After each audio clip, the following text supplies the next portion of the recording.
लिए।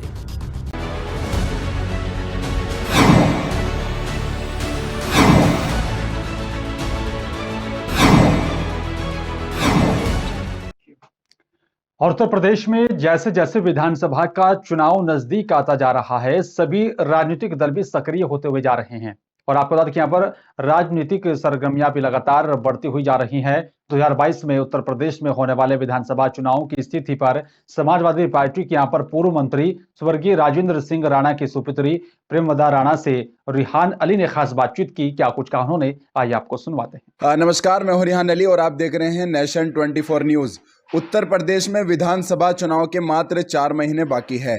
जैसे जैसे चुनाव नजदीक आते जा रहे हैं वैसे वैसे जो है वो राजनीतिक सरगर्मियां बढ़ती जा रही हैं। संक्षेप में आपको परिचय करा देता हूं, कौन है आखिर प्रियमदा राणा। सबसे पहला जो परिचय है वो स्वर्गीय श्री जो पूर्व मंत्री रहे हैं समाजवादी सरकार में राजेंद्र सिंह राणा जी की सुपुत्री हैं और समर्पण फाउंडेशन की फाउंडर हैं और इस समय उत्तर प्रदेश की नंबर 1 बेहट विधानसभा में बहुत सक्रियता के साथ समाज सेवा में अग्रणी भूमिका निभा रही हैं। प्रियमदा जी, बहुत बहुत स्वागत है आपका nation 24 news. Thank you so much Rihan. Priyamada ji, इससे पहले कि मैं राजनीतिक सवाल आपसे पूछूं कि क्या उठक पटक है और कैसे 2022 का आप चुनाव देखती हैं, तो समर्पण फाउंडेशन की बात करते हैं। लोग ये कह रहे हैं कि समर्पण फाउंडेशन के जरिए प्रियमदा राणा अपनी राजनीतिक पृष्ठभूमि तैयार कर रही है बेहट विधानसभा में। देखिए, ये तो लोग कह रहे हैं, लोगों का कहना है। और जैसा कि मैंने आपको शुरू में ही बताया था कि मेरा जो मकसद है वो अपने पिता के सपने पूरे करने का है कि मुझे अपने लोगों के लिए, अपने लोगों के बीच में बरकरार रहना है। जहाँ भी जिस तरीके से भी मैं किसी भी माध्यम से उनकी मदद कर सकती हूँ। तो मेरा ये मानना है कि कहीं ना कहीं राजनीति और सामाजिक कार्य दोनों एक दूसरे से जुड़े हुए हैं, दोनों एक ही सिक्के के 2 पहलू हैं। सामाजिक काम जब हम करते हैं तो हम पूरे समाज की जिम्मेदारी लेते हैं। जैसा कि आपने कहा कि मैं बेहट क्षेत्र में सक्रिय हूँ, लेकिन बेहट के साथ साथ मेरे पास लोग सहारनपुर देहात से भी आते हैं, नकुर से भी आते हैं, चिल्काना से भी आते हैं। तो मेरा मकसद सिर्फ ये नहीं है कि मैं बेहट के लिए काम करूँ। मेरा मकसद ये है कि जहाँ भी जो भी कमी मैं पूरी कर सकती हूँ लोगों के लिए, वो मैं कमी पूरी करूँ। प्रियमदा मैम, बीच ऐसी खबरें भी आती रही हैं कि समर्पण फाउंडेशन के जरिए पृष्ठभूमि तैयार करते करते और प्रियमदा राणा ने कांग्रेस के आला कमान से भी बात की है, भारतीय जनता पार्टी के भी आला कमान से बात की है कि सामंजस्य नहीं बिठा पाई है। ये लोगों का कहना है, ये मेरा कहना नहीं। मेरे मुंह से तो इस तरीके की आपने चर्चा नहीं सुनी होगी, ना ही इस तरीके की कोई मेरी किसी से बात हुई है। मैं यहाँ पे आई हूँ, काम करने के लिए आई हूँ, सामाजिक कार्य करने के लिए आई हूँ। रही बात पार्टी की, तो समाजवादी पार्टी से हमारा और हमारे परिवार का बहुत पुराना और बहुत गहरा रिश्ता है और वो आज भी उतनी मजबूती से बरकरार है, उसमें कोई बदलाव नहीं है। क्या इसमें सच्चाई है कि कांग्रेस पार्टी के जो आला कमान है या भारतीय जनता पार्टी के आला कमान से उनसे टिकट को लेकर के कुछ बातचीत विधानसभा में अभी तक हुई है? नहीं, मेरी जानकारी में ऐसा कुछ नहीं हुआ है। अभी तक ऐसा कुछ नहीं है। तो और जो भी खबरें बीच बीच में आती रही है, लोग कहते रहे हैं कि प्रियमदा जी जो है वो कांग्रेस से भी उनकी बातचीत हुई है, भारतीय जनता पार्टी से भी बातचीत हुई है। इन सारी अफवाहों और खबरों के बीच में क्या वजह है समाजवादी पार्टी ज्वाइन करने की? देखिए, आपकी नज़रों में शायद समाजवादी पार्टी मैंने अब ज्वाइन की है, लेकिन मैं आपको ये चीज़ बता देना चाहती हूँ कि समाजवादी पार्टी से जो मेरा नाता है वो उस समय से है जिस समय मेरे पिताजी समाजवादी में आए। तो समाजवादी पार्टी मैंने कभी छोड़ी ही नहीं। दूसरी चीज़ मैं एक और आपको बता देना चाहती हूँ कि यहाँ पे जो मैंने अपना बेहट क्षेत्र में जो कार्य शुरू किया है वो माननीय राष्ट्रीय अध्यक्ष जी अखिलेश यादव जी के सहमति से ही मैंने अपना काम यहाँ शुरू किया था, बेहट विधानसभा में। जी। एक सवाल और उठ रहा है लोगों के बीच में, सोशल मीडिया के जरिए भी आप देखते हैं कि क्या वजह है कि पापा की जो राजनीतिक पृष्ठभूमि थी उसको छोड़ करके बेहट विधानसभा में सक्रिय होने की? मैंने अपने पिता की पृष्ठभूमि नहीं छोड़ी है।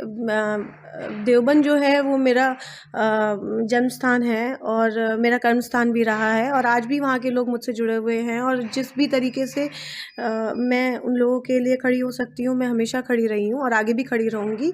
और ये सबका अपना एक इंडिविजुअल इंडिपेंडेंट डिसीजन है। मुझे लगता है कि घाट क्षेत्र में बहुत ज़्यादा ज़रूरत है किसी एक ऐसे इंसान को काम करने की जो यहाँ के लोगों की मूलभूत जो समस्याएं हैं उनको दूर कर सके। घाट क्षेत्र की अगर बात की जाए और ख़ासतौर से बेहट विधानसभा की बात की जाए, आप बहुत सक्रिय होकर वो घाट क्षेत्र में जा रही है, गांव दर गांव जा रही हैं, देख रही हैं क्या समस्याएं हैं।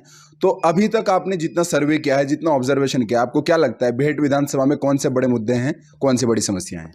देखिए, समस्याएं तो बहुत है, समस्याओं का अंत नहीं है, लेकिन जो सबसे जो मेन समस्या है, जो सबसे बड़ी दिक्कत यहाँ के घाट क्षेत्र के लोगों को देखनी पड़ती है हर साल, हर समय, वो है एक आग की समस्या है। क्योंकि आप जानते हैं कि घाट क्षेत्र में एक भी फायर स्टेशन नहीं है।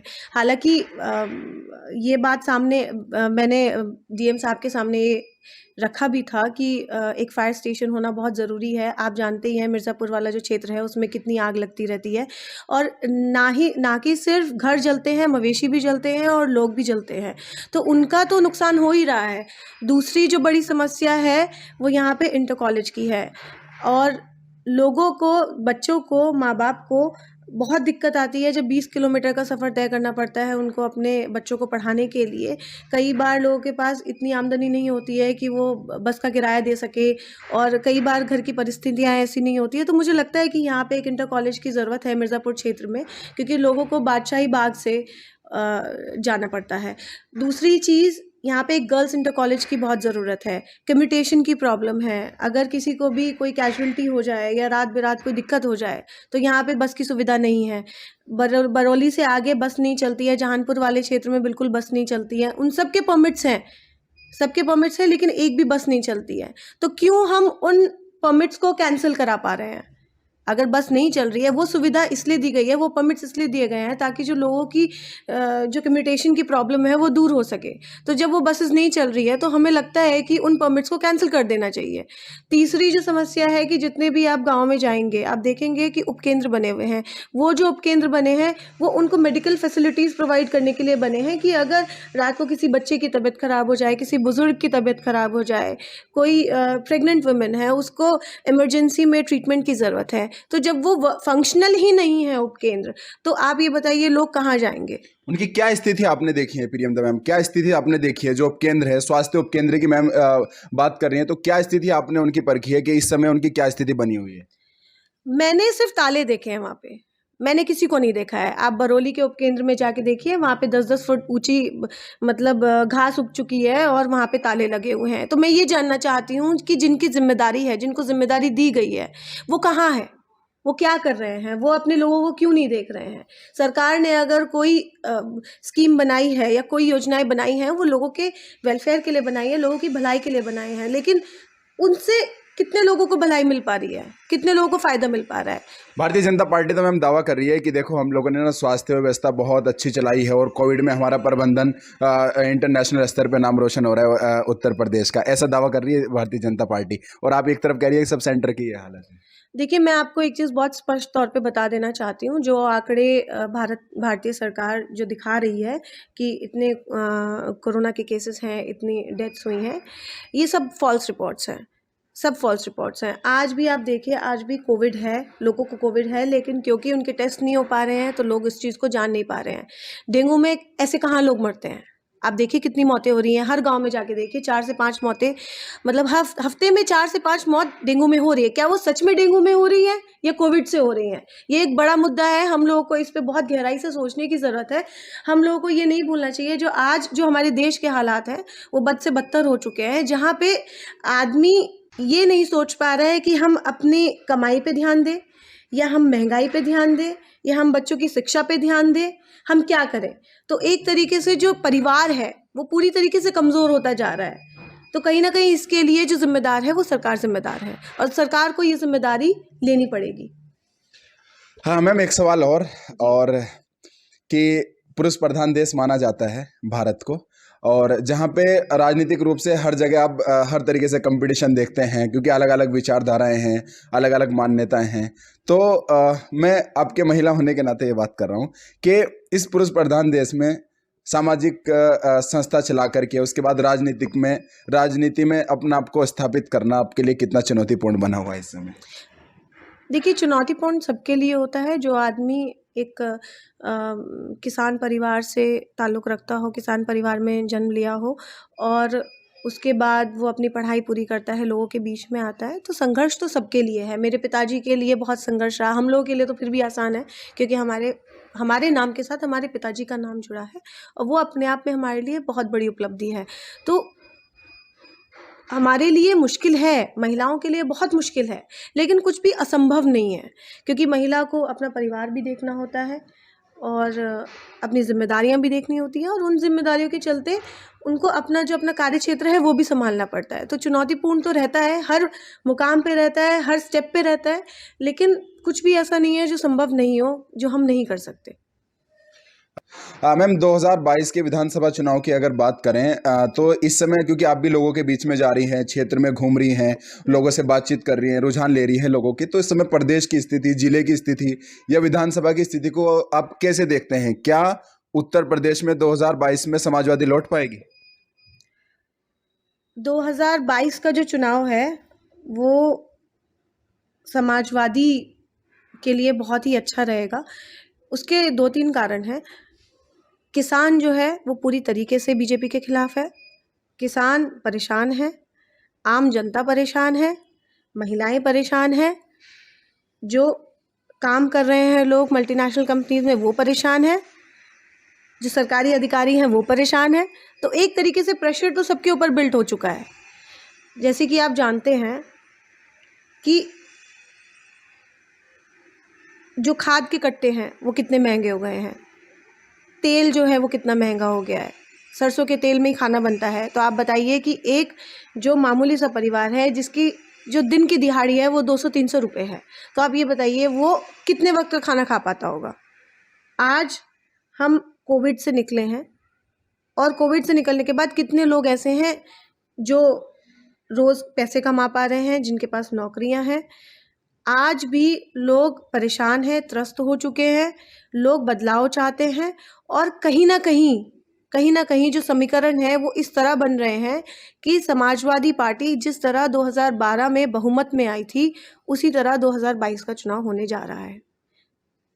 तो मुझे एक चीज़ और बताइएगा, खासतौर से भेट विधानसभा की अगर बात की जाए तो भेट विधानसभा की स्थिति क्या बनी हुई है इस समय? क्योंकि बहुत जैसे जैसे चुनाव नज़दीक आ रहे हैं तो सक्रियता जो है नेताओं की बढ़ती जा रही है। भारतीय जनता पार्टी से महावीर सिंह राणा जी और साहब सिंह पुंडीर जी, उनकी सक्रियता बढ़ रही है, और समाजवादी पार्टी ने तो अपना घोषणा भी कर दी है उमर अली खान की। तो स्थिति क्या है समाजवादी पार्टी की भेट विधानसभा की? खासतौर से मैं बात कर रहा हूँ उत्तर प्रदेश की, आपने बताइए, क्योंकि बीजेपी भी मैडम दावा कर रही है कि हम लोग जो है ना वो बहुमत से सत्ता में लौट रहे हैं। नहीं, दावा करने के लिए तो कोई भी दावा कर सकता है भाई, बीजेपी भी कर सकती है। दरअसल मैम वो ये कह रहे हैं कि देखो जिस तरीके से आपने महंगाई की बात की है या महिला सुरक्षा की बात की है, वो कहे हैं कि भारतीय जनता पार्टी में ना महिला सुरक्षा बहुत स्ट्रांग हो गई है, सम्मान निधि दी जा रही है किसानों को, और चलिए महंगाई है वो तो एक अलग मुद्दा है। ये कहते हैं कि देखो किसानों को सम्मान निधि हमने दी है, महिला सुरक्षा हमने मजबूत कर दी है, और क्राइम अब बचा ही नहीं है। तो इस तरीके के दावे किए जा रहे हैं। आप बोल रहे हैं कि महंगाई तो एक अलग मुद्दा है, महंगाई अलग कैसे हो गया? आप ये देखिए, महंगाई अगर इतनी बढ़ रही है तो उससे बाकी सारी चीज़ें कनेक्टेड है। महंगाई बढ़ रही है, महंगाई बढ़ेगी, आदमी का 3 वक्त का खाना कैसे मिलेगा जो इतना सक्षम नहीं है। उसके अलावा महंगाई के साथ साथ आप ये देखिए दिवाली आ रही है, तो आप ये बताइए कि कितने घर ऐसे हैं जो आज इस चीज़ से परेशान नहीं है कि अच्छा हम कल कैसे किस तरीके से व्यवस्था करेंगे। हम यहाँ जनता की बात कर रहे हैं, हम ग्राउंड रियलिटी चेक कर रहे हैं। तो आप गांव में जाइए, देखिए कि किस तरीके से बुरा हाल है लोगों का। हाँ, सिर्फ सम्मान देने से आप बहुमत में नहीं आ सकते। आपको ये भी देखना ज़रूरी है कि ज़मीनी स्तर पे कितने लोगों को उससे बेनिफिट हुआ है। लोग आज भी परेशान हैं, और यही कारण है कि लोग अब बदलाव चाहते हैं। लोगों को लगा कि बीजेपी आएगी तो एक चमत्कार होगा, और उस चमत्कार से हम लोगों की जो ज़िंदगी है वो बदल जाएगी, लेकिन ऐसा नहीं हुआ। हालात पहले से भी ख़राब हो गए। तो इसलिए लोग अब बदलाव चाहते हैं, और लोगों को दिख रहा है कि जो आने वाला समय है वो समाजवादी का है, और अकेले समाजवादी पार्टी ही अकेली ऐसी पार्टी है जो बीजेपी को टक्कर देने में सक्षम है। एक सवाल आखिरी आपसे मेरा ये है कि अभी आपने जो है वो अपने आपके जो फादर हैं स्वर्गीय राजेंद्र सिंह राणा जी, उनके पुण्यतिथि साकुंबर में मनाई है, तो उसके ताल्लुक से मेरा सवाल आपसे ये है कि क्या आपको लगता है कि मंत्री जी के कुछ सपने हैं जिनके ऊपर प्रियमदा राणा काम करना चाहेगी, जो देखना चाहेगी कि पापा जी का ये सपना था और मुझे ये साकार करना होगा? कुछ सपने पापा जी के, कुछ यादें? देखिए, सपना तो उनका बहुत बड़ा था। उनका सपना ये था कि जितने भी लोग उनसे जुड़े हुए हैं, जितने भी परिवार उनसे जुड़े हुए हैं, उनको हर तरीके से उनके लिए खड़े हो सके, क्योंकि आज वो हमारे बीच में नहीं है। भगवान उनको स्वर्ग में जगह दे।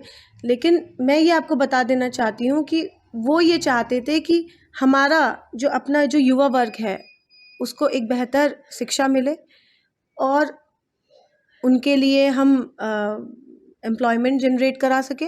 तो मेरा जो मेन फोकस रहेगा वो 3 चीज़ों पे रहेगा, एक एजुकेशन, एक हेल्थ और एक एम्प्लॉयमेंट। तो मेरी पूरी कोशिश रहेगी कि मैं कुछ ना कुछ इस तरीके से अपने लोगों के लिए करूं कि जो उनकी कमी है, उनकी कमी तो कोई नहीं भर सकता, लेकिन कहीं ना कहीं लोगों को ये लगे कि हाँ नहीं, आज भी वो हमारे बीच में है।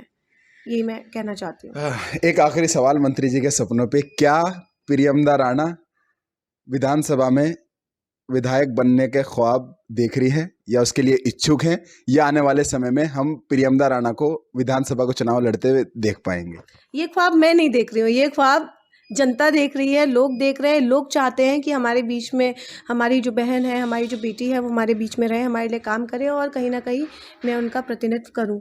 और ये जो फैसला है, ये मेरा और आपका फैसला नहीं है, ये पार्टी हाईकमान का फैसला है। तो जो भी उनका फैसला होगा उसी के मुताबिक चीज़ें होंगी। हम पार्टी के लिए काम कर रहे हैं। हमारा सिर्फ एक मकसद है कि माननीय अखिलेश यादव जी को मुख्यमंत्री बनाना है और एक बार दोबारा उत्तर प्रदेश में समाजवादी सरकार को वापस लेके आना है। चलिए, बहुत बहुत शुक्रिया प्रियमदा मैम। तो ये थी हमारे साथ प्रियमदा राणा जी, जो आपको बता रही थी कि क्या पॉलिसी और प्लानिंग, क्या मुद्दे बेहद विधानसभा में वो देखती हैं और क्यों वो सक्रिय हैं। और आप लोगों के जो सवाल हैं कि समर्पण फाउंडेशन के जरिए जो है वो राजनीतिक पृष्ठभूमि तैयार की जाए, इन सब सवालों पर बहुत स्पष्टता से मैम ने जो है वो अपनी बात रखी और आपको स्पष्टीकरण दिया है। तो अभी हमारा खास कार्यक्रम यूपी का युवराज कौन चलता रहेगा जब तक चुनाव होकर के डिक्लेयर नहीं हो जाएगा कि कौन होगा यूपी का युवराज। अपने सहयोगी अंकित के साथ नेशन 24 न्यूज़ पर मैं रिहान अली, जय हिंद।